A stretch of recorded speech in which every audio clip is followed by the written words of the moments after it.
What's really good? What's really good? What's really good? Welcome back to another episode of the Sanchez Show, Wednesday nights with the Sanchez Show. As always, I'm your host, Eric Sanchez, aka Legend of Two Games.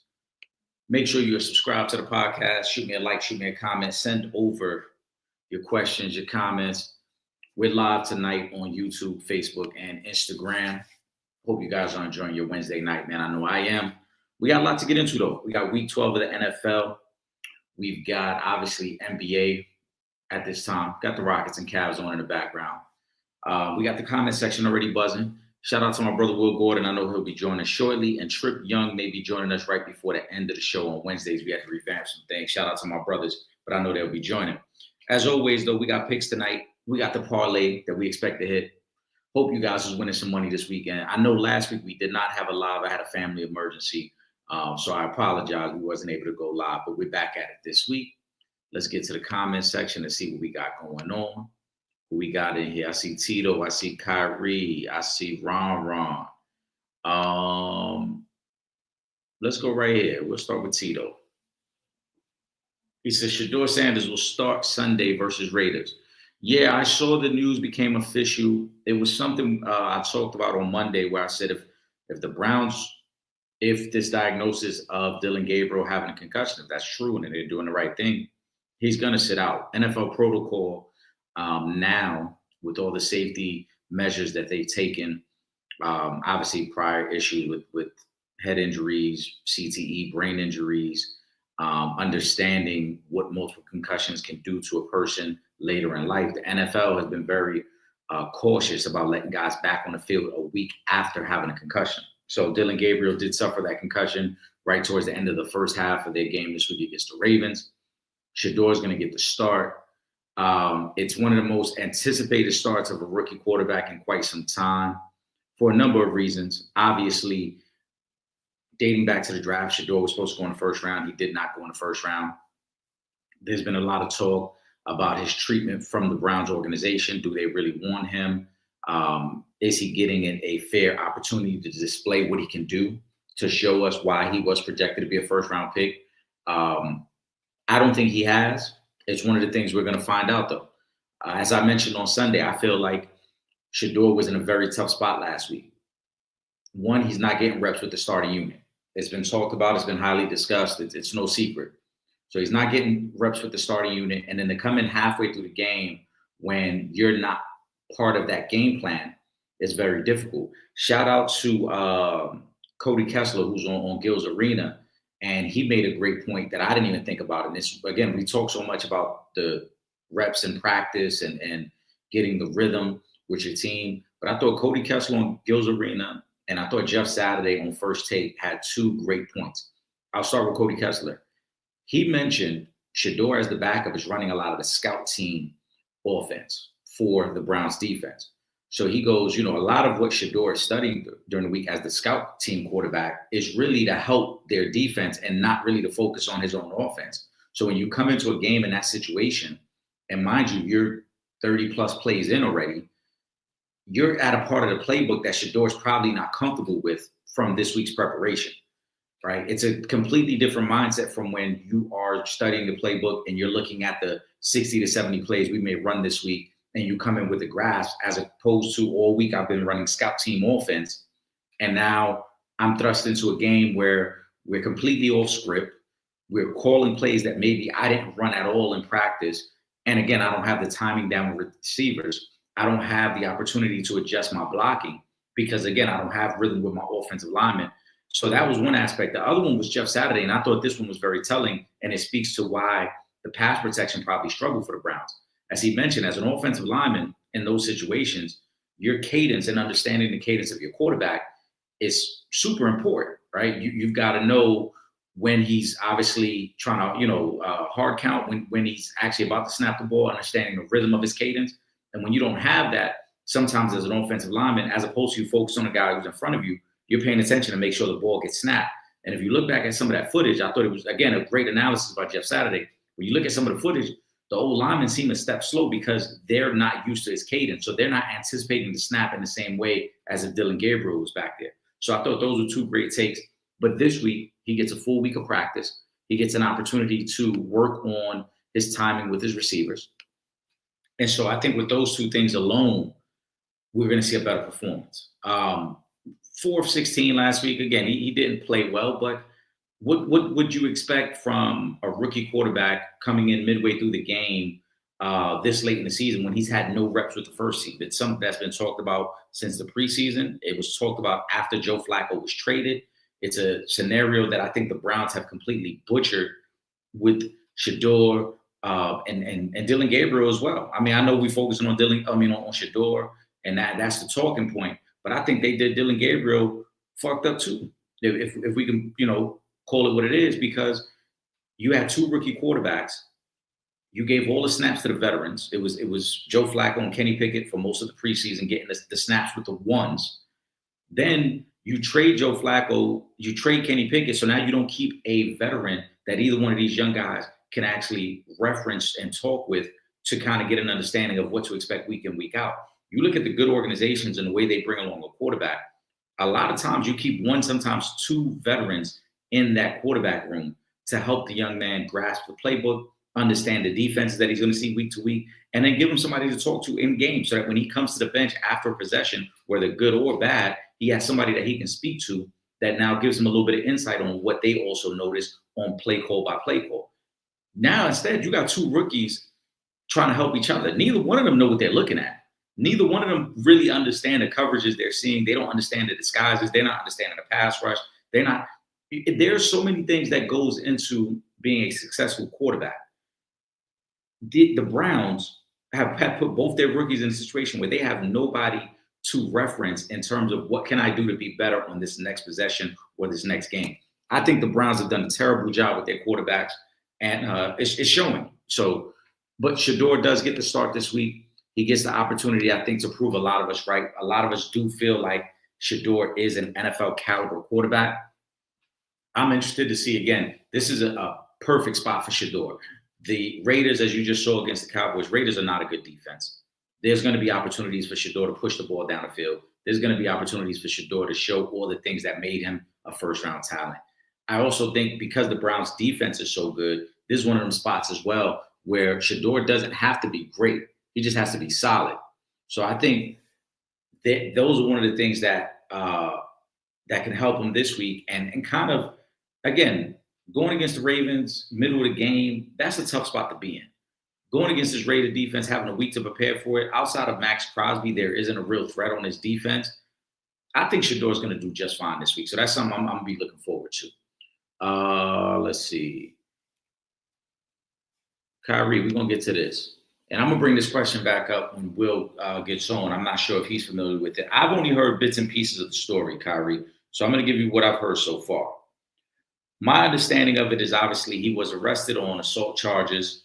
The story came out that he had found his sister hanging out in the house with another young man. Young man was 18 years old, so yes, by law, he's an adult, but he's a young man. I'm not sure how old his sister is. Nonetheless, we've all been there as men, as young men, older brothers, older cousins, whatever the case may be. I don't know how the conversation went. So I'm not going to say that Pat Bev is wrong. I'm not going to say he's right. It's very possible he walked in, saw the young man in, told the young man to leave. The young man might have mouthed off, and then Pat did what he does. It's also very possible that this is an ongoing situation. Maybe there's a young man that he's found his sister with before, maybe has warned him, don't come over here. And now that he saw him this time, there was no talk and he went straight to action. So I think this is one of those situations you kind of got to let play out until we find out more details. Again, I don't think Pat was wrong because you come in the house. I got two daughters. I come in the house. This company here that I was not expecting, we're going to have a problem. We're going to have a real motherfucking problem in here. So it's very possible that he had already warned his sister, don't have this man and don't have this young man in the house, or don't have anybody in the house when I'm not here. It's very possible maybe Pat came in and was chill, and maybe Shorty was mouthing off, and Shorty was talking tough, thinking, "Oh, I'm gonna get over on Pat." Who knows? But I'm not gonna say Pat is wrong until we find out more details, because at the end of the day, you in that man's house. Whoever this dude is, again, yeah, you're a young man, you're 18 years old, but you in his house. So if you're not moving with the proper amount of respect, If you're not making sure that it was cool to be over there, you shouldn't be over there, point blank, period. Now, again, I'm not going to front. I'm not going to make it seem like I was some angel when I was 18. I was places I had no business being. But I also understood the consequences of being in them places. So I don't think this is one of them situations that, again, Shorty has much he could really say unless Pat just completely wild out on him. Unless Pat came in and completely wild out, unprovoked for no reason, Shorty don't really have no basis to stand on because at the end of the day, you're in Pat's house. So that's where I stand with that. But we're gonna get to that Kyrie when Will Gordon joins. Let's see what else we got. Also, guys, again, we got the picks. Let me put the picks across the bottom of the screen. That way you guys can see what we're rocking with this week. As we've talked about in the past, we got the 9-leg parlay that we're going to be putting up. We've been coming close. Let me know what y'all like, what y'all don't like on the parlays. Let me know what picks y'all like and y'all don't like. Again, the bottom of the screen, those are my picks right there. I pick against the spread. I'm going to have Will and Tripp's picks going up shortly. Those are straight up. But again, send over the questions, send over the comments. Make sure you guys are locked in. If you don't follow me already, make sure you are following me across all social media platforms. Legend in 2 Games. Got something I'm working on this weekend that you guys are going to see on my social media feeds. So we're expecting to, as I teased before, we're going to try to change things up, bring a little bit more excitement, but also continue to grow on the opportunities to be interactive. So yeah, you guys will see. If you don't already, you see the handle at the bottom, Legend in 2 Games. Make sure you follow me across all social media platforms. All right. Let's see what else we got. Kyrie says, Colts versus Chiefs. How much pressure is on Mahomes on Sunday? There's a lot of pressure. There's a lot of pressure on Patrick Mahomes. The Chiefs right now, I think on the surface, Mahomes has played well. I think there's some unfair criticism of Patrick Mahomes because I think when you look at their team in comparison to some of the other teams that we expect to be good, Patrick Mahomes is not getting any type of support from that running game. All right, their leading rusher is Kareem Hunt. He's not even at 400 yards on the year. In comparison, you look at this Colts team they're facing, you got Jonathan Taylor, who's already over 1,100 yards, right? So the Chiefs are one of the worst rushing teams in football. But the pressure's on Patrick Mahomes for this reason and this reason only. They are home favorites this week. They enter a 3-game stretch that, to me, is really going to define their season. They've got the Colts this week. Then they got a short week. They got to go to Dallas. And then after that, they get the Texans. This is their season. The Texans are also 5-5. The Texans have opportunities to get back in the mix of things. And their opportunity starts tomorrow night against Buffalo. But for the Chiefs and for Patrick Mahomes, for a team that went to 3 straight Super Bowls, a team that's played in, 5 out of the last 6 Super Bowls, they're in real danger of not making the playoffs. And so Mahomes on Sunday against this Colts team that I think is one of the best offenses in football. I know I'm biased. I see, you see the jersey I got on. I'm biased. But it's one of the best offenses in football. It's one of the most complete rosters in football. Mahomes is going to have to be MVP caliber Mahomes to beat the Colts. He can't just be good. I think he's going to have to be very good / great this week. He's going to have to pull together a vintage Mahomes performance because I really think the Colts style of play is going to give the Chiefs defense problems. I like the Chiefs defense. But when you look at the Colts' ability to stretch the field with Alex Pierce, when you look at the Colts' ability to be very physical with Jonathan Taylor and Tyler Warren, and then when you look at the opportunities, I think in the slot, Josh Downs might have a big week this week. Pay attention. 2 of the main things I'm looking for the Colts this week. Look at Josh Downs and look at Alec Pierce. I think both those guys are going to have plenty of opportunities to make plays this week against this Chiefs defense because Spagnuolo, I think, is going to have to be aggressive. I think he's going to have to blitz. This could be a very, very dangerous matchup for the Chiefs. Now, I like the Colts to cover. I like the Colts to win. They're getting 3.5 points. That's more so out of respect for the Chiefs. I think if this game was Indianapolis, we're looking at probably a 4.5 point, 5.5 point spread for the Colts' favor. If this game was in Indianapolis, I think most people would think the Colts would win on the turf. But because it's in Kansas City, unless weather becomes a major factor, there's a lot more respect for Kansas City. Nobody wants to outright say that the Chiefs are in trouble and that the Chiefs could potentially be on the outside of the playoffs. But this is a tough matchup. And I think Mahomes is going to have to be vintage Patrick Mahomes if they expect to beat the Colts on Sunday. So there is a lot of pressure on him, Kyrie. I think he's going to have to be very, very good against the Colts, who have a pretty good pass rush. Now they get the opportunity coming off the bye week to fully incorporate Sauce Gardner into the defense. If Ward is back, that means the Colts will have both their top corners back.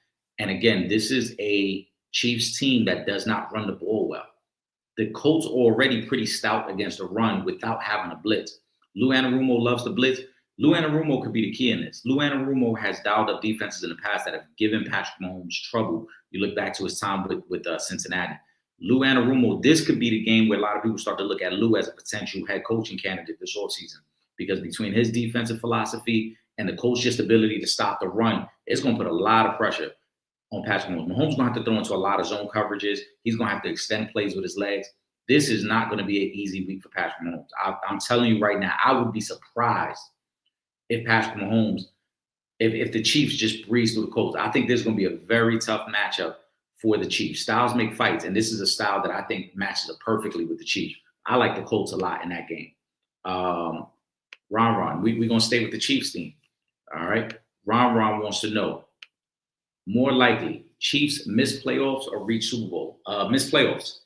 And I know that sounds crazy to say. I'm one of Patrick Mahomes' biggest supporters. I think Mahomes is on the Mount Rushmore of quarterbacks already. I've said that many times. But that does not make up for the flaws that this team has. This team has some major, major flaws. And I don't think that even if they make the playoffs, granted, they'll be dangerous. Nobody wants to face the Chiefs in the playoffs. It's Patrick Mahomes still. But I think their flaws, especially running the ball, are going to be a major, major issue for them. You've got to be able to at least create balance, or at least give the impression that you can create balance. It's one of the reasons that I thought that the Eagles really dominated them in the Super Bowl. They were never able to at least show the threat of creating balance in that game. It's been one of the themes throughout this season. You look at a lot of their close losses, one score losses could go either way. All 5 of their losses have been close games, so it's not like they've been embarrassed in any one of them. But in all those games, they just can't get any running game going. And it comes down to a lot of Patrick Mahomes. And when you are able to just sit back in zone coverages and leave your safeties high and sit nickel with dime coverages and keep extra cornerbacks on the field, Mahomes isn't going to find open receivers all the time. At some point, the pressure is going to get there. At some point, there's going to be some issues. So I think that in terms of this particular question, I think it's more likely they miss the playoffs altogether. I think they will struggle to get into the playoffs, but they could miss it. I just don't think they can win the Super Bowl. I look at the AFC, and I don't think the Chiefs, who are not going to be a number 1 seed, they're going to have to go on the road for every game because it doesn't look like they're going to win their division. I just don't see that's a path they can win. Now, things could line up perfectly, right? They might get a chance to avoid Buffalo and have to play in snowy Buffalo. They might get a third opportunity against the Broncos in a playoff game. And we know playing a team 3 times gives you a great advantage, especially since they're divisional opponents. But outside of, they could beat Baltimore. I'm not too sold on Baltimore right now. I don't think Baltimore's playing really well. And I think Baltimore's another team that's struggling with their identity right now. The O-line hasn't been that good. The Ravens defense damn sure hasn't been that good this year. That's a matchup. Yeah, if the Chiefs play them in the playoffs, the Chiefs could beat them. But I don't think the Chiefs could beat the Colts in the Dome in Indianapolis. I don't think they could beat Buffalo up in Buffalo in January with that weapon. And so, like I said, to win 3 playoff rounds on the road when you have a major flaw offensively, yeah, I would lean more towards that, Ron. I think more likely they miss the playoffs than actually reach the Super Bowl. Let's go over to basketball real quick. Tito said, Pistons 11 straight. Story of the year to me. Cade is coming. Shit already asked him. Pause. Yes. Cade has been amazing. I thought last year against the Knicks in that first round series, that was kind of his coming out party. It was his introduction to the world and to basketball fans. I'm not too shocked by the Pistons because, again, this was a team that last year had already kind of built up their momentum. But as I said, to me, the real key with them is going to be JB Bickerstaff. If they want to take the next step, if they want to jump up a level, JB Bickerstaff as a coach is going to have to jump up a level. He had success in Cleveland. And then we saw how that kind of faded in the playoffs 2 years from him. So if they want to take that next step, it's more about JB as opposed to Cade, because I think Cade is a legitimate all-star. Cade is one of probably the top 12 players in the league. Will Gordon, give me a thumbs up once you're ready, bro. As always, the opinionated ones are back on Wednesdays. Got my brother Will Gordon with me. Will, bro? What they do, baby? How everybody doing tonight? Happy Wednesday. Yes, sir. How you doing? Good, man. Good. Just trying to get some bets in before the night's through, you know. Yeah, I feel you. I got a ticket going on right now that I'm paying attention to. That does include Houston's money line. Houston's winning right now. So let's go through some of these. I started answering some of these, but let's start right here. Pistons won 11 straight. Story of the year. What are your thoughts on the Pistons and Cade Cunningham so far? Cade is legit. I've seen maybe 4 of these games through this stretch, and if Cade's in or not, they solid, you know. And that's what's been shocking to me. But I think you've seen the birth of the next superstar guard in the NBA with Cade. He's it's not a lot about his game that I can say something bad about. You know, he from what I've been seeing so far, he can do it all. And if he can stay healthy and this team can continue to grow, then I think Detroit's going to be a problem. But like I heard you saying right before I joined, JB Bickerstaff, I'm not sold on him because I've seen him around a whole bunch of different spots in the league. I wasn't sold on his pops neither. Yeah. So I mean, they have the reputation of being good basketball coaches, but not guys that you want drawing up plays in clutch situations or anything like that. So, but that's what's going to take. That's what it's going to take for you to get to the next level. As far as a team, you're going to have a coach that's ready for that level. I agree. Like I said, JB been around the game for a long time. As you mentioned, his dad Bernie was a head coach, but JB had the Cleveland job before Kenny Atkinson had it, right? Yeah. And like I said, as a Knicks fan, we went against Cleveland that first year Donovan was there. We beat them in 5 games. Cleveland had a better squad than we did, but Tibbs completely outcoached JB in that series. You look at last year, same thing again. All those games against Detroit was close. Detroit was beating us 2 of those games late in the second half. But JB, I just don't think he's not one of those guys that can adjust to playoff basketball. Regular season, he can get you 55 wins. He's done it before. I just think come playoff basketball, when things get a little bit more intense and you got to have those minor tweaks, he folds. So for them to take the next step, I think it's either going to be JB's going to change as a head coach, or it's going to have to be a new head coach in there. Yeah. And with if Tibbs goes all year without using his bench, yeah. You know what I'm saying? He ain't really doing nothing. And if the Pistons fall short, don't think it's gonna be some whispers about that change up right there, the coaching position. Oh yeah, well, I mean, there's a couple. Obviously, Tibbs is one. You got Taylor Jenkins, who's with Memphis, is out there. Obviously, Mike Malone is still out there. So there's some high-profile coaches that are available if JB struggles. Yeah. Let's go to the first comment of the night. I like this one too from Ron Raw. More likely, Chiefs miss playoffs or reach Super Bowl. I've already said I think missing the playoffs is very likely for them. So to me, that is more likely between these 2 scenarios. Yeah, if that's the only 2 options you got, I'm gonna say, especially sitting at 5-5, just coming off a division loss, a much needed game against the Broncos. They still got to see the Chargers again. Was that the first Broncos matchup? Yeah, they got the Broncos and the Chargers one more time. Yes. So I mean, neither one of those are going to be easy games. I don't know exactly what the rest of their schedule is, but with the way it's sitting right now, I can't say that they're going to put it together and make a Super Bowl run. So sitting at 500, I gotta say they're gonna miss the playoffs. I've already said I think the next 3 weeks of their season. Next 3 games, they got the Colts this Sunday. They got the Cowboys on Thanksgiving, so they got that short week turnaround, and then they got the Texans after that. If they don't find a way to come out of that stretch at least 2-1, they got to win 2 out of those 3. I think their season's over. And the reason I say it's more likely they miss the playoffs is it's on just look at their team, their inability to run the ball, bro. Like, yeah, they can get by a lot of times with Mahomes, but you've seen it all year. Teams, there's no threat to run the ball from the Chiefs. Their leading rusher is Kareem Hunt. He's not even at 400 yards for the season. They don't run the ball. There's no threat of running the ball. And so it allows teams to schematically just sit back, play a lot of coverage, keep everything in front of them. And that's why you see that the Chiefs are struggling to put up big numbers like they did in the past. They just can't get down the field. Even with all the receivers now, they just can't push the ball down the field.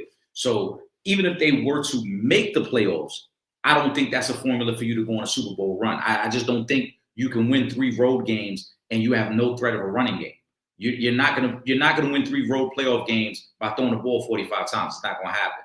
Yeah. So if these are the scenarios, I'm gonna say it's more likely they miss the playoffs. Let's go to this one right here. Tito, Shador will start on Sunday versus the Raiders. It's one of the things we knew on Sunday while Dylan Gabriel concussion protocol. What are your thoughts, Will? Because I talked about a lot about this on Sunday. It's about time, first of all. Even though it's only because of injury, it's about time this dude gets an opportunity to show us what he's got with live bullets with a week. At least he has a week to prepare. Mm-hmm. He's finally getting snaps, which is insane. Now I guess he can finally get snaps with the first team, which is a whole nother topic in itself. But I think you're gonna see a whole different kind of energy from the Browns, kind of like when you see when teams fire their coach and then the next week all of a sudden they look like world beaters. I feel like this is the shot in the arm that the Browns have needed, and I think you're gonna see those guys on offense play with a little more pep in their step, with a little more urgency, and actually out there trying to make plays. It didn't look like they were going through the motions all season. And now I think you're going to see a team that's excited to take the field. And it's who better than the Raiders, who are trash, to if you gotta jump in the pool, you know what I'm saying, at least, and there ain't no sharks in there right now. You know what I'm saying? So if you gotta jump in the pool now, then this is the time. I think you might see actually I'm picking Cleveland to win this week. In Vegas, man. I think it's going to be a lot of eyeballs on this game, and I think Shador is this the moment he's been waiting for. Now we about to see it, and let's not sleep on that defense. Browns defense is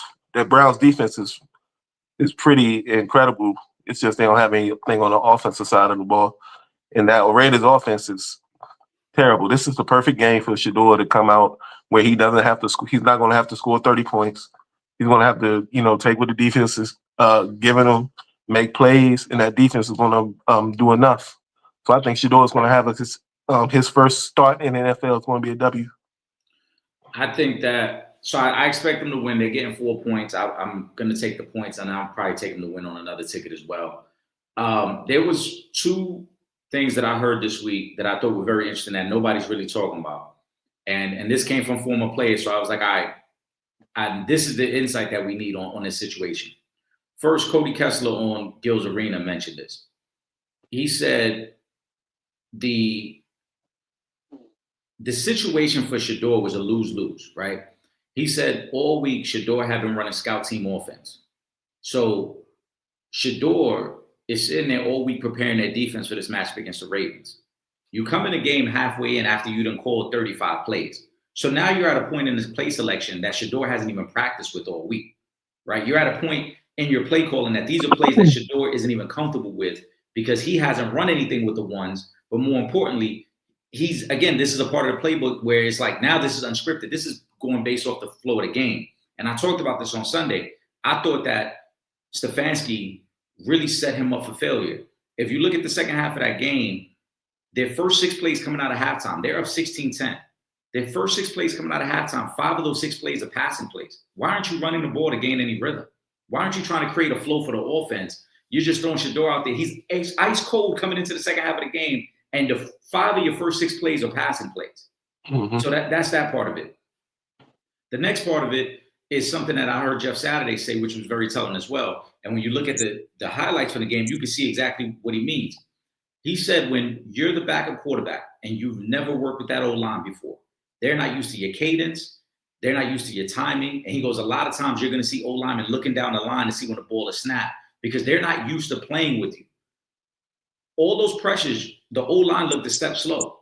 I'm not saying it's a great offensive line, but when the O-line is looking down the line at the ball as opposed to paying attention to the guy in front of him and where the rush is coming from, that's a major disadvantage. There's no way you're going to block for the guy when I'm looking down the line and I got to turn back up and now I got 3 guys running at him. So I think, as you mentioned, this week, a week with the ones will be very beneficial. And then again, you're playing a Raiders defense. The only guy on that Raiders defense that's any threat is Max Crosby.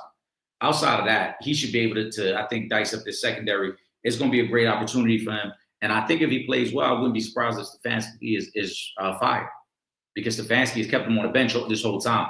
Why haven't you played him? You know, the owner, Jimmy Haslam, wants him played. Now, if he comes out and does well after just 1 week of full practice, there's no excuse for what Kevin Stefanski has done so far. Yeah, the owner definitely wants him in there. The owner's family's on the sidelines with Shador jerseys on. Wearing his jersey, yep. You know what I'm saying? And he knew what they had on when they left the house. You know what I'm saying? Right. They know what it is. I'm surprised he hasn't already forced his hand and said, start Shador. I'm really surprised that hasn't happened. But if Shador goes out there and plays well, we're not going to see him go to the bench when Dylan Gabriel is played. That's not going to happen. If he plays well, there's no way he can go back to the bench. It's got to be his job. Well, I'm not sure if you're familiar with this situation. I only know some of the story. Pat Bev, the drama around him getting arrested. Kyrie Thompson wants to get our thoughts on that. So what I heard was, and correct me if I'm wrong, all I heard was that his sister is 16 dating an 18-year-old. Right. And was going to see the dude, or the dude came over. She was trying to go see the dude or whatever. And Pat wasn't having it. The dude came through, right? Or did the dude come over or something like that? Yeah, my understanding of it is Pat either came home or was already home, and dude came over, and then it escalated from there. So but yeah, I heard what I was hearing was he socked his sister and choked her out. Now, if that's the case, whoa, you know what I'm saying? I'm not with none of that. I got to double check, because my understanding of it was that he assaulted the boy. Oh, okay. See, that's what I'm saying. I'm hearing. I heard the boy. The first time I heard was the dude, and then today I heard it was his sister. Oh, see, I didn't hear that. Yeah, I was hearing it was his sister that he hit today. Actually, it was Oh yeah, well, TMZ is reporting that he choked his sister. Yeah. So that's my issue with it is, why wasn't you putting hands on the dude when you chose to put hands on your sister? Like this, like what's going on there? TMZ's reporting, I guess details of it is coming out. They're reporting that Pat Bev, his sister, had told him she was going to go out and meet her boyfriend. He told her she couldn't go. She left in the middle of the night, and when she returned home, that's when everything happened. Yeah, he lunching. See, I'm putting hands on old boy because he 18, he an adult. I'm putting hands on him. You know what I'm saying? But not my sister. Yeah, the story don't make no sense, because from what I'm reading here, so yeah, because TMZ put it out today. This is his niece through his sister. So this isn't even, I don't even think this is his little sister. I think this is his niece. The way they reporting it, she snuck out the house. She came back in. The mother, I guess, caught her, told her to call the boyfriend to come pick her up. Then the girl's mother calls Pat to come over to the house, and then that's when everything went left. So I don't. But they said he lifted his sister up off the ground by her throat. Yeah, while he was choking her. Yeah. That changes that everything I said earlier, because my original understanding was that he assaulted the boyfriend. Oh no, they say he assaulted his sister. Yeah. None of that shit is cool, bro. None of that shit is cool. I was completely wrong, because my initial reading of the situation was that he attacked the boyfriend And I said earlier, I was like, I don't know all the details. I didn't know if it was one of them situations where he comes home and the boyfriend's in the house, or maybe it was one of them situations where he had warned her about having a boyfriend over at the house and he just happens to be there. But based on this stuff, nah, that's completely unacceptable from Pat Bev. Yeah. Yeah, Pat, he bugging with that shit. I ain't even surprised though. Like, he a weirdo, man. But that's some foul shit. Your sister? That shit is corny, bro. Your sister's 16 years old, bro. Yeah. Come on, man.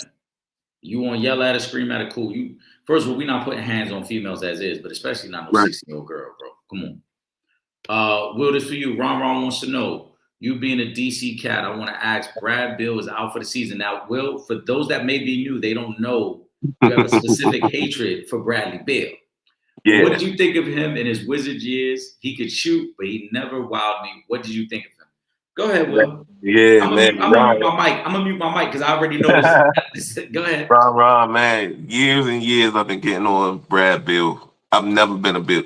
Even when he was when it was him and John, when it was the House of Gods, he was never my guy.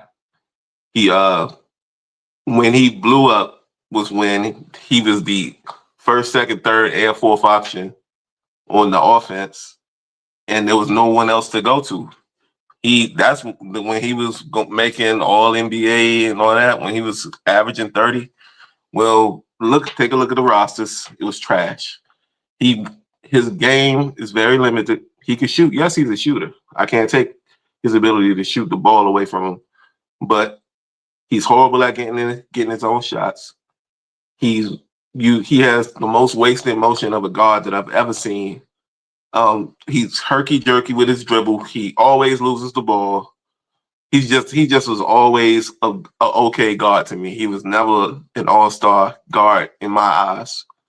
And the fact that ever since he's left Washington, which was a miracle in itself that we were able to get rid of his contract, he hasn't done anything. Once he's left Washington and then been around real pros, he's looked like what he is. And that's just a regular ass guard who was in a great situation financially in Washington. He was never the dude. If he was that dude, we would have got further than Boston every year in the playoffs. But he never was that guy. I'm not surprised by what's happened since he's left Washington. You know, and when they announced that he was out for the season, I kind of chuckled. I mean, and not because you don't want nobody to be injured, but it's just like, there you go, Brad Bill gonna Brad Bill it. You know what I'm saying? So good luck and Godspeed to him. But I'm just glad he's no longer in Washington D.C. When Will and I started doing this podcast 5 years ago, it's crazy. Yeah, I know. Crazy, right? It is, right?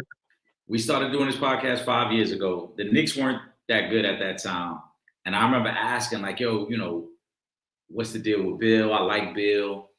And Will used to say it then. All the things Will's saying now, y'all, Will was saying this 5 years ago. So this isn't one of them situations that he's saying this after he left DC and, this is how he feels about him now. Will was saying this when I first started doing a podcast with him 5 years ago. So I thought, and when you text me that day about the injury, and I kind of laughed too, because like, the dude just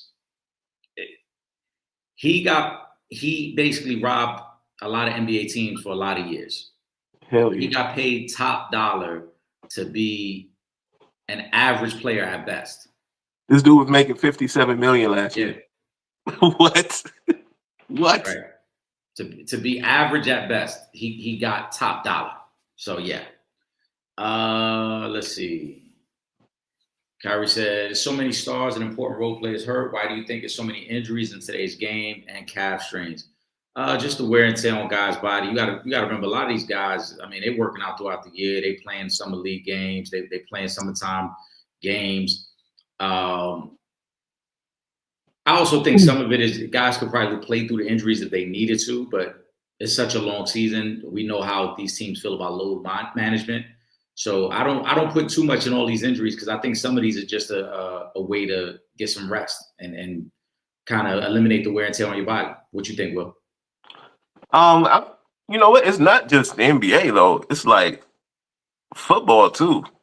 I feel like there's a lot of injuries, a lot more injuries than we used to see all across sports, and I'm not able to pinpoint why that is.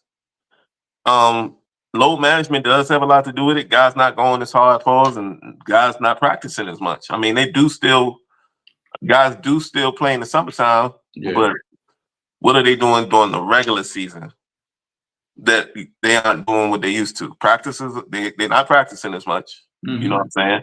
They're not putting their bodies through the rigors in practice anymore. So it's like they're not really there. It's almost like, you know how people work out. You get dudes to just work out for the beach. Yeah. You know what I'm saying? They're not really trying to work out for their health. They're just trying to work out for show. Right. It's almost like that's what athletes are doing now, except for the elite, you know, the elite of the elite that actually are out there performing at an extremely high level on a night in, night out basis that actually do take care of their health, the way not just their body, their health. You know what I'm saying? You got to take care of your health. And I'm thinking guys nowadays are just, you know, they doing it for the ground and for the pictures and all that, where they're not really doing it for the betterment of their career. They just doing it for the right now, for the show, where they're not really like they're not taking it as seriously as guys like Kobe did. You know what I'm saying? They were meticulous and was very, very calculated on how they treated their bodies and how they performed. You're not really. I'm not saying everybody's not doing that now, but I don't feel like they are. I feel like it's more of it's just not as taking it seriously now, and load management lends to that because they feel like they don't have to take it as seriously now because if they don't feel like it or hit this night or that night, they'll take a night off. Yeah, I think that has a lot to do with it, to be honest. I think a lot of guys, they know that they can get the night off. They can, I'll sit this one out because we got a road trip coming up, or I'll sit this one out because it's the last night of a 5-game road trip. And so it's really manipulation of the load management and the schedule. It's corny because the NBA, I think, has really gone out of their way to eliminate back-to-backs and 3 games in 4 nights. You see it now. That's why the season started so early now. These games are so spaced out now. You know, obviously everybody follows their own individual team. So I'll use the Knicks as an example. I think the Knicks have only played 1 back-to-back so far this year. You know what I'm saying? Like, they're very rarely any back-to-backs anymore. If you play tonight, you're definitely off tomorrow. Even if you're staying at home, even if you're on a home trip, you know what I'm saying? On a homestand, you're not playing back-to-backs anymore. So I think these guys, as you mentioned, it's for the gram. It's for the look of, yeah, I'm staying prepared. I'm doing what I got to do. But for the most part, these guys know I'm chilling, man. I'm taking a night off. We were in Houston last night, and I might have partied after that game, so I don't want to play the next game. I'm gonna relax. Perfect example of guys, and this is not somebody that I'm going to say goes. It doesn't take every game seriously and doesn't try hard, but a perfect example of somebody that's doing it for. I always felt like was doing it for sure, especially when he was up here. Was Nick Chubb. Now you'll see Nick Chubb do all kind of workouts that are ridiculous, impressive for pictures and for reels and videos, but have nothing to do with football. Like I don't need you deadlifting 3,000 pounds or you know what I'm saying, or squatting a Volkswagen on your back. You know what I'm saying? I don't need you doing that for what? Because then you go out here and you take a hit and your knee is facing the wrong direction. Yeah. You know what I'm saying? It's all that lifting and all that does not have anything to do with taking care of your body. And a lot of these guys are like, while you're doing all that, you should probably be maybe stretching. You know what I'm saying? But that ain't cool. That ain't, you know what I'm saying? That ain't on. That ain't. You know what I'm saying? You have them bands on that. You know, when you sit down, you got the bands around your feet, right, and then you pull it.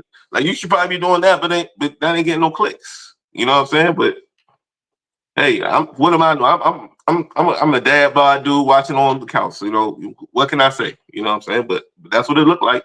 Yeah, I mean, I agree though. I think, bro, if you injury prone, don't be posting no workout videos. Don't. Yeah. You know, but we know again, that's for the lights. I mean, how many summers did Ben Simmons post videos of him shooting threes? Right. You know what I'm saying? Like, dudes posted just cause it's like I know I'm gonna get a reaction for this, man. Let's go through a couple more questions, and then we're gonna get to the parlays and get to the money of the show. Ron wants to know: should Lane Kiffin stay at Ole Miss long term? I think if he's comfortable there, sure. But I also know that Lane Kiffin wants to get back to the NFL, and I don't knock him. I don't knock any coach who wants to get back to the highest level. So I would say if he's comfortable staying at Ole Miss, yes. If his goal is to get back to the NFL, I think he will get an opportunity, even as an offensive coordinator, to get back in the NFL, and he should pursue that. Yeah, I ain't got no thoughts on it. I didn't even know where he was at. Yeah, he had coach down there. Where he at? Ole Miss? Ole Miss, yeah. I think they ranked this year too. They're having a good year.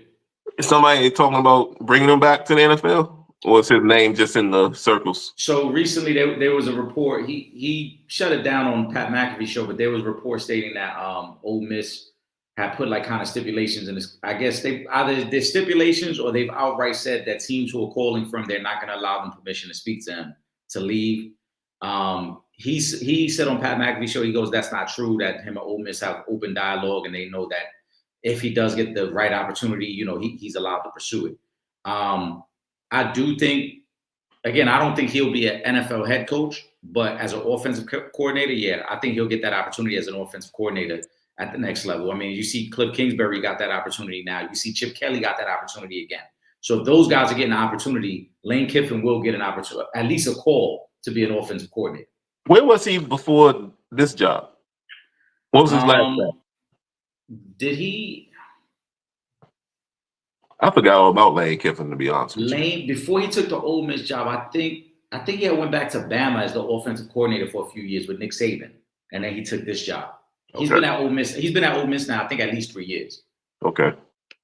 All right. Let's see what else we got. Right here, Kyrie.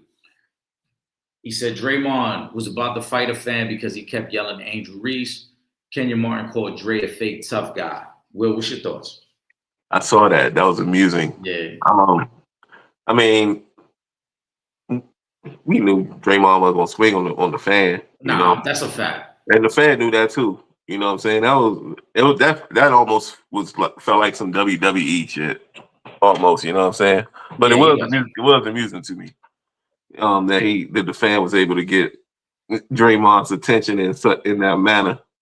But yeah, that's all. I mean, nothing. I don't think nothing really to see there. But Draymond, what's he supposed to do in that situation? He wasn't gonna punch the dude. And I ain't gonna say he's a fake tough guy neither. You know what I'm saying? But in that situation, like, come on, what else are you gonna do? Yeah, Dre wasn't gonna do nothing there. I think it's Kenya Martin. This speaks to when they want to pick and choose and this dude's a fake tough guy. I remember, and Will, I'm sure you remember this too. There was an incident when Kenya Martin and Tim Thomas got into it.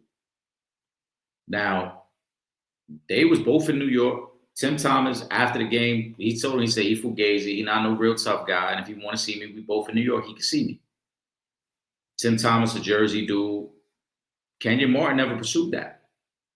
Now, in court, Kenya Martin kept up the persona like, they had a real issue. They played several times after that. There was no real issue. So to call Draymond a fake tough guy, like, what's Draymond supposed to do? He's supposed to swing on a fan? Right. He not, come on, stop. Then if he swing on a fan, you're going to call him an idiot for compromising his career and his bag. And as far as the league goes, on the court, he's absolutely a tough guy, especially with these dudes that's playing now. Right. That's what I'm saying. So yeah, I don't really, I'm not with that one. That's what I'm saying. This one, this is him being selective, like, he a fake tough guy. Like, so what he's supposed to do? He's supposed to swing on a fan, probably get suspended for the rest of the year, lose his money, and then kind of almost work his way out the league to prove to you that he a real tough guy. If he swung on a fan, first of all, he'd be criminally charged. Right. Let's not. Yeah. Let's call it what it is. Right. First of all, forget about suspended for the year. You might do a year. You know what I'm saying? So yeah, like, come on the court, Draymond Green and the 2025 NBA is probably as tough as they come. I mean, Well, but like I yeah. said, I just Well, in found the it. 2025 NBA, that's probably the Right. toughest thing. But for Kenyon Martin, like I said, I remember when Kenyon Martin and Tim Thomas got into it. When Tim Thomas was on the Knicks, Kenyon Martin was on the Nets. Tim Thomas, he called him. He called him a bitch and said he was like, "You fugazi, you not know you all this shit is an act, it's a facade. We know it's a facade." And there's a clip I believe on YouTube where you can find with Tim Thomas talking to a reporter, and he says, "We both in New York. If you want to see me, you know where to find me." I vaguely do remember that. So, like I said, if Tim Thomas said that to you at any point, y'all could have pulled up and you could have showed him you was a real tough guy. But again, they being selective about who they want to go after. Guys, as always, we're live every Wednesday night, 7:30 p.m. YouTube, Facebook, and Instagram. Make sure you are subscribed to the podcast. Shoot us a like, shoot us a comment. Let us know what you got going on. But it's that time of the show. We got the picks going across the bottom of the screen. You see Will Gordon's Week 12 picks. I've had my picks up there. I'm going to put them up there in a second. We're going to do the 9-leg parlay. Will Tripp send me his picks. I like this week. Okay. I'm going to start with yours, though. All right? All right. You have. Now, again, as we always tell people, listen, bet however you want to bet. If you want to play the whole 9-leg parlay, if you want to go into, straights, if you like a couple of them. But if you hit some, give us the credit. That's all I ask. You ain't even got to send us nothing. Just give us the credit that, hey, I got that parlay, you know what I'm saying, from the opinionated ones. Now, Will Gordon, you like George Kittle anytime touchdown on Monday night against the Panthers. Mm-hmm. Drake made 3+ passing touchdowns in their game against the Bengals. I like that one as well. Bengals' worst defense in football. Mm-hmm. And then Jonathan Taylor first half anytime touchdown in the Colts-Chiefs game. Yes, sir. The Jonathan Taylor, I wanted to look at what the odds were just to take it straight up as opposed to having first half. But I know first half gives you plus money. I think it's like plus 110. Yeah, I was going plus money for every bet. Yeah. The Drake May I really like. You look at the Patriots, I think they've scored at least 30 points in something like 5 of their last 6 or 6 of their last 7. So, and against this Bengals team, they're going to air it out. I also I was looking at Travion Henderson anytime touchdown because they love to use him in the passing game as well. I thought that kind of went hand in hand. If you're taking Drake May 3 touchdowns, he might get one out to the running back there. But I do like that. Which one of them you like the most, though? Out of the 3, I'm probably going to say, I think I like that Kittle anytime. He's been all they've got. And the thing is, teams know that, and he's still going to get his. He's been steady ever since he's come back from injury, and they use him. You know what I'm saying? His usage rate's too high. They don't really have a lot of else going on offense and under the lights. With the nation watching, I think he's going to get in that end zone. So, yeah, I love that one. I like that one, too, because Purdy's back. He is Purdy's favorite target. And like I said, with all the injuries they got at receiver, he'll get most of the red zone targets. We'll see how that game goes. All right, so I'm fucking with it, though. Kittle anytime. Drake made 3 touchdowns. Jonathan Taylor first half. Tripp has a couple that are on Thursday night. I have one for Thursday night as well, but I'm going to go over Tripp's first. He got James Cook anytime touchdown. Okay. He got Josh Allen 250 yards passing. And he's got Derrick Henry in the Baltimore game to run for at least 70 yards. Derrick Henry 70? Yep. Who they got?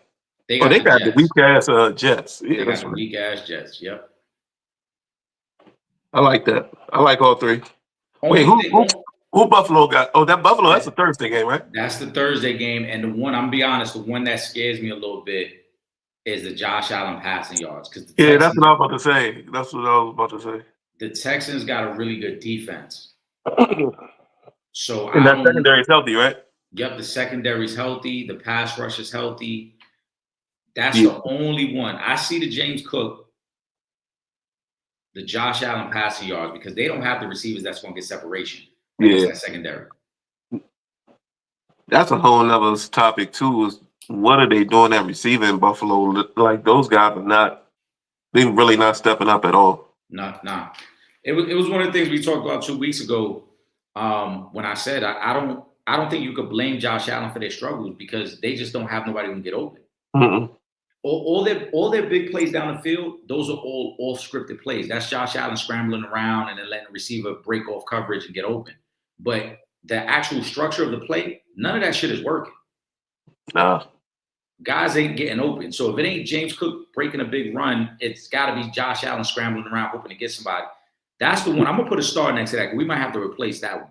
That's why I asked you who they played, because I don't like the Josh Allen 250 passing. That's the one I would be concerned about. Yeah. But I don't like that one. We need to put a pin in that, come back to it. Yeah. All right, this is my 3, and I love these 3. I think they're pretty solid. Right. The first one I love the most is Jahmyr Gibbs anytime touchdown against the Giants. Oh yeah, I like that. All right. Will, this shit is ridiculous. For as good as a pass rush that the Giants have, I just want you to look at their last 5 opponents, what they ran for, how many times they scored. And we're going to work in reverse. So 5 weeks ago, starting that Denver game, Denver ran the ball 24 times for 142 yards, 2 touchdowns. The week after, Philly ran the ball 33 times for 276 yards. They was averaging 8.5 yards per carry, 1 touchdown. That was the big Saquon running that game. The next week, they played the 49ers, 39 carries, 159 yards, 2 touchdowns. Then when they played the Bears, 28 carries, 171 yards, 2 touchdowns. Last week, Josh Jacobs got hurt in that game. The Packers still ran the ball 23 times for 128 yards and 1 touchdown. That's 8 touchdowns in the last 5 weeks. Yeah, that's crazy work. Yeah. That's a good tidbit too. I might put a ticket just in on that game. Yeah. Load up on the running game. Yeah. I like I said, I love that matchup for Gibbs. And if you want to get greedy, you could throw Montgomery in there too. Yeah, Montgomery's probably gonna get one. Right. But again, you're looking at last 5 weeks, teams all have run the ball for at least 125 yards. Every one of them games, every team averaged at least 5.5 yards per carry. Again, 8 total touchdowns. They gave up 2 touchdowns in 3 of the last 5 games. So Gibbs anytime touchdown, I think that might cash in the first half, let alone first quarter. I might even switch that to a first half touchdown because I think that's how much I like that one. Yeah. My next one. Oh, my bad. Go ahead. Yeah, no, go ahead. Say what you're gonna say. No, I was just gonna say about that Giants defense. Let it be a lesson to you. You gotta earn your spot in this league. Remember when Abdul Carter came in the league? Oh yeah, he wanted Lawrence. Yep. He wanted Lawrence Taylor's jersey number, and then he wanted Phil Simms' jersey number, and then he went with 51. Was that kind of like to try to mix 56 and 11? Yes. Wow. Anyway, but he asking for the legendary Lawrence Taylor's number, and going into week, what was that? Week 11 last week. Mm-hmm. Abdul Carter. Wait, it's Abdul in New York, right? Mm-hmm. Abdul Carter had a total on the season of 11 tackles and half a sack. Earn your spot, man. Don't be coming in here asking for legends. I'm gonna play devil's advocate though. The numbers are not good. He does get a lot of pressures on the quarterback, but he hasn't been able to complete the deal and get sacks. But the reason I'm going to play devil's advocate is one of the things that's not talked about. Malik Neighbors, number 1, was retired, and the Giants allowed him to get it, which opened up the floodgates for then Abdul Carter saying, oh, well, then I'm going to ask for a number. If the Giants had not done that for Malik Neighbors, I don't think that Abdul Carter would have any basis to ask for the number. Now, but I agree with you. You should be asking for Lawrence Taylor. That's like somebody get drafted to the 49ers and say, yo, Jerry, you think I could wear 80? Yeah. Fuck is you doing? For real. Fuck are you doing? Like, what you mean, can you wear 80? No. Like, you go to the Patriots. I'm going to need that 12. Yeah. I need that 12, man. The fuck is you doing, right? So, but like you said, you got to produce more before you can even ask for a fucking number. All right. So Jahmyr Gibbs is my favorite one of this weekend. Anytime touchdown. Like I said, if you want to get greedy, pair it with Montgomery. They both probably going to get a touchdown. And they both probably going to run for 50 yards this week. So maybe we're going to have to put a separate ticket, just see what that looks like, Will. Right. And shout out to Trip. Trip commented on Instagram. He says he's going to be joining us shortly. He was actually on his way home. All right. My next one that I really like, and it's for the Thursday night game. Dalton Schultz, tight end from the Texans. They got his over under at 37.5 yards. He's their number 2 target behind Nico Collins. You look at Dalton Schultz the last couple games, last 3 games, Will. He's had 28 targets. He caught 19 of those targets.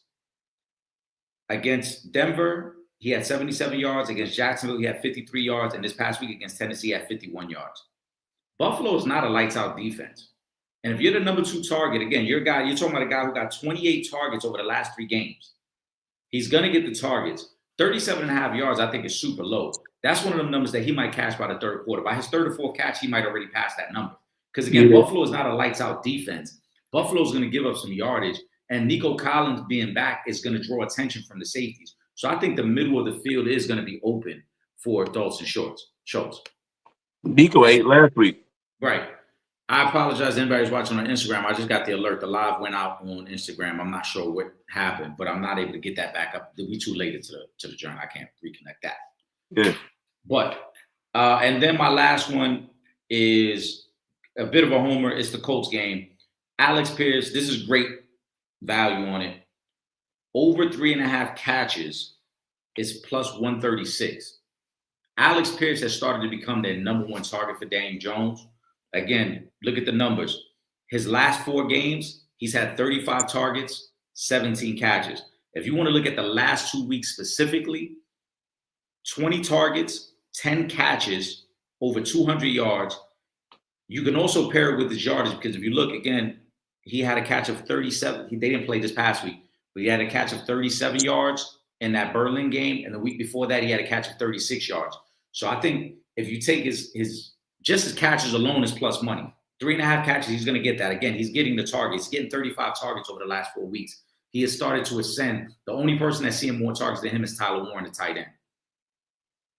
So I like all 3 of those.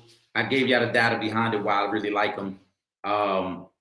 The one, we're going to wait. We're going to see if Tripp joins shortly. Like I said, the only one I'm really skeptical of these 9 is that Josh Allen 250 yards. Yeah, it really feels like a 229 type game or something like that, you know? Like something, I don't know why. It just, in Thursday games are so weird though. You never know what you're gonna get on Thursday. The Thursday games are weird. Let me see something here. Let me check something. Who does Buffalo have after this?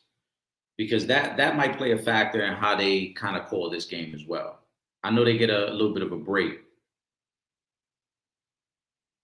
Oh, like as far as looking ahead? Yeah, they get Pittsburgh after this, which could have major playoff implications.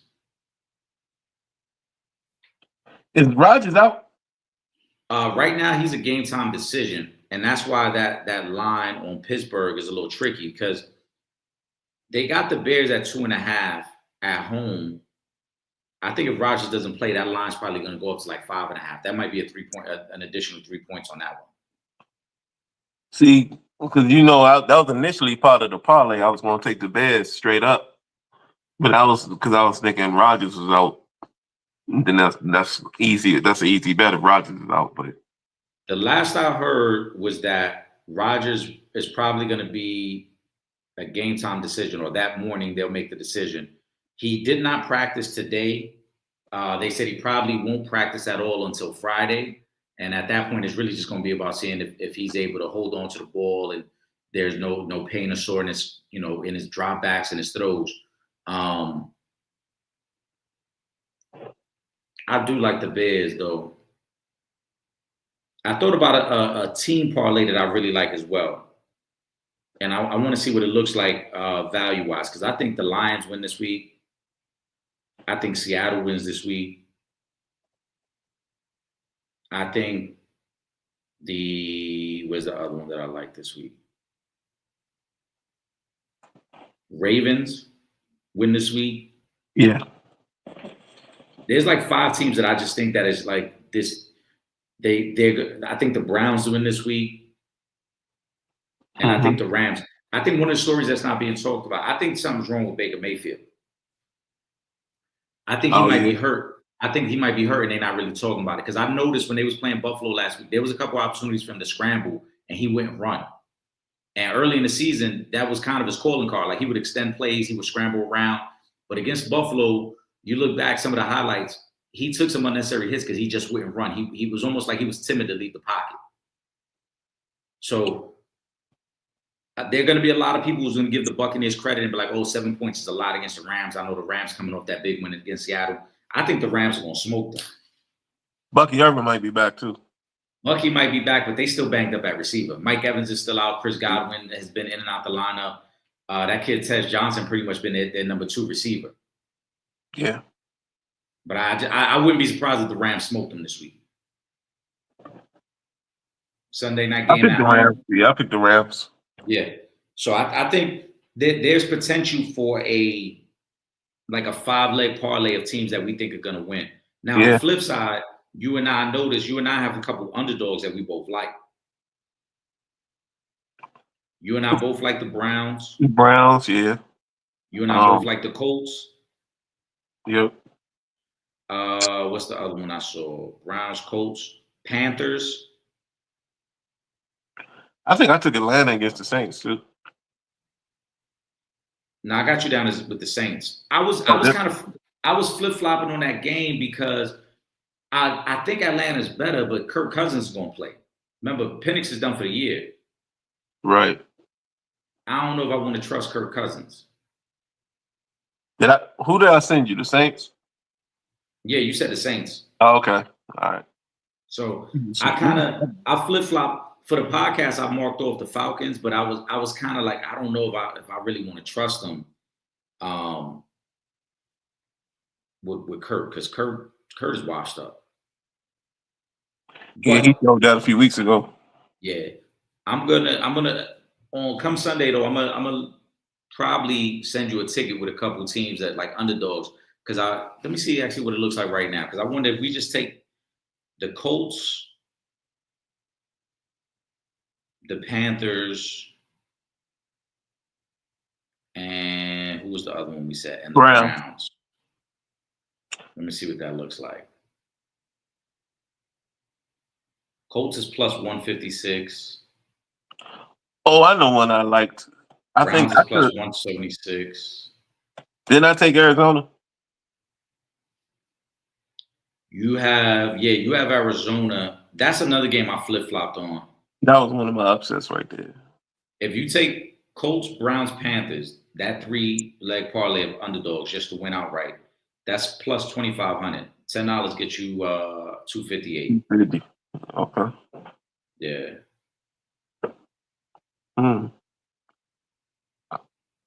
And then if you really listen, if you really feeling spicy, you take Colts, Browns, Panthers. You're gonna like this right here. And then we're gonna throw one anytime touchdown from them teams. So I'm gonna throw Rico Dowdle for the Panthers. You could throw running backs, honestly. You could throw Judkins in for Cleveland. Mm-hmm. You get plus 100 on Judkins too. Anytime touchdown. And then anytime touchdown, Jonathan Taylor. 10 bring you back 567. Damn. So you take each underdog to win with their running back to score a touchdown. I like that one. That's a nice little ticket right there. I like that one.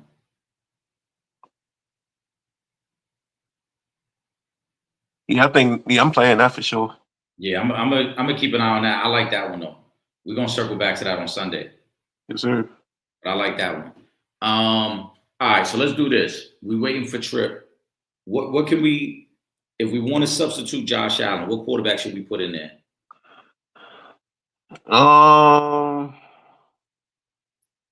For 250? Yeah. Shit. May. Yeah, Drake May, right? I was thinking that probably makes the most sense. He's throwing for 3 touchdowns. Let's see what his number looks like if they got it up there.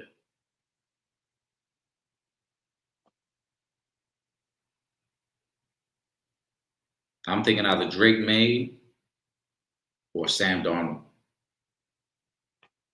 They got Tennessee. Oh yeah, he could light them up. So Drake May to throw 250 is minus 118. Bro, let me hold on, man. Since we talking about this, let's see if we can because What was this is one Josh of the Allen though? I'm gonna check right now. Josh Allen to throw for 250. That's plus money, plus 168. See, even the odds Even don't they think he's gonna know get to, yeah, they don't yeah. even think he's gonna get to that. No, You they get you pretty much 200 yards is minus 230, and then it takes a major dip because for him to get to 225, as you talked about, that's minus 114. That's pretty much where they're expecting his line to be. yeah, I like 225, but I don't like 250. Even though that's 25 yards, I 250 just sounds very lofty. Yeah, especially if they get off to a slow start against that defense, because then you trying to play catch up the rest of the game. Did Let's you see? Did you see that?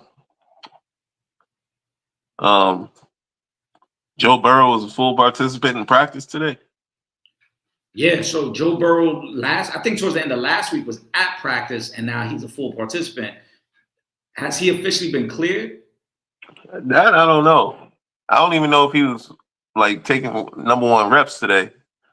But full participant, like, dang, that's Wayne. See, I didn't think he was going to try to come back, especially with the record it being what it is.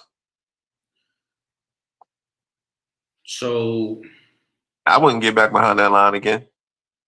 yeah, I don't think I would either. They are 3-7. It makes absolutely no sense for Joe Burrow to play. Yeah, none. That's what I don't like. What? I'm putting together the parlay right here because this is one of the few times that FanDuel has actually had all the odds up already. Oh, are they for every game? Just about. I'm looking through it right now. Yeah, because that's been my complaint. Because they be waiting for Thursday usually to put everything up. Then they do most of, not all the player props, but I'm trying to go through them right now. That Drake made 3 touchdowns is plus 225. yeah, I don't even think that's. I think they giving them. They sleeping on that. When Let I me saw see. that, that's why I Let me jumped see on if it. I can add the Kittle on here because they might not have the Monday prop. No, they got it. Kittle's plus 130 to score a touchdown. Yeah, all of it's plus money that I gave. You were able to find it already then. Yeah, yeah, I had that All earlier. right. Let's see. Alex Pierce, Gibbs, touchdown. What am I missing on here? Schultz. Yeah, I put Schultz. Hold on. I'm gonna go back through it right now. The Gibbs touchdown is the only thing that's not up here. They haven't put up the odds for touchdowns yet. That Gibbs would probably be like minus 120. So I got, let's see. What legs am I missing here? Oh, Derrick Henry. Let me put that on here. Let's see. Derrick Henry, 70 yards rushing.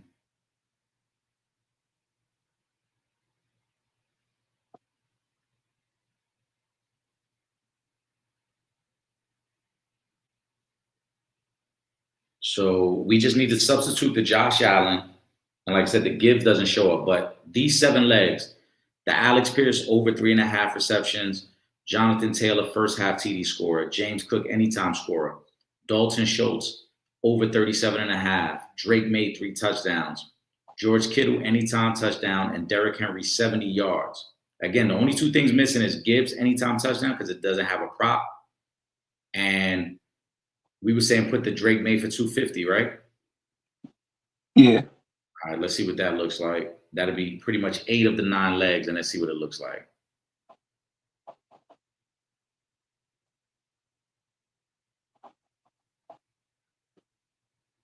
Drake made 250 is actually minus 122, so they expect him to light it up this week. Okay. So just those 8 legs minus Jahmyr Gibbs, $10 would get us back 17.15. Nice. Yeah. That's missing the legs. Right. That's missing, like I said, whatever. That's missing a Gibbs touchdown. Okay. So that's gonna boost that a little bit. I think that's looking decent. I don't know about you. I'm liking this one. I am too. I'm noting it here. Like I said, I think that's what we're gonna go with. We're gonna substitute Josh Allen for Drake May.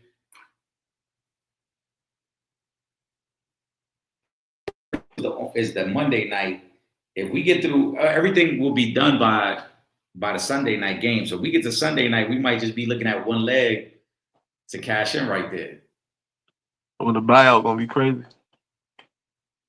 On 1,700 with one leg left, the buyout gotta at least be 1,000. Yeah, the buyout be crazy, but we gotta ride it out at that point though. Before we waiting on this Kittle.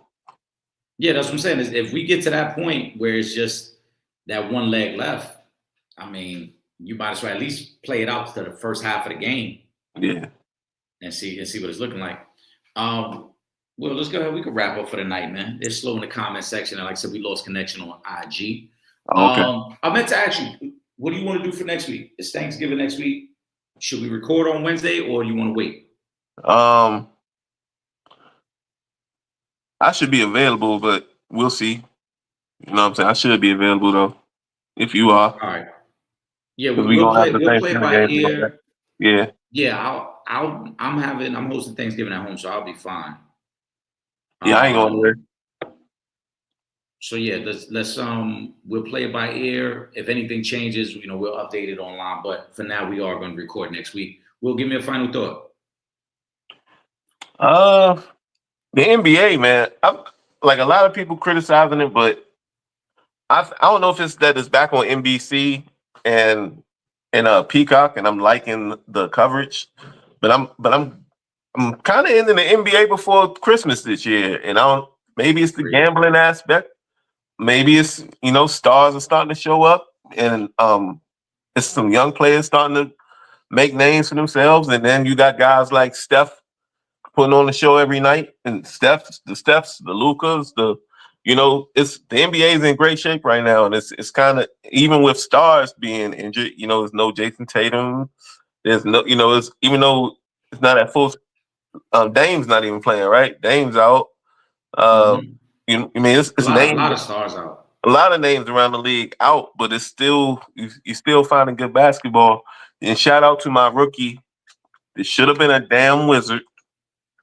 Shout out to the kid that was talking about the Wizards a couple weeks ago.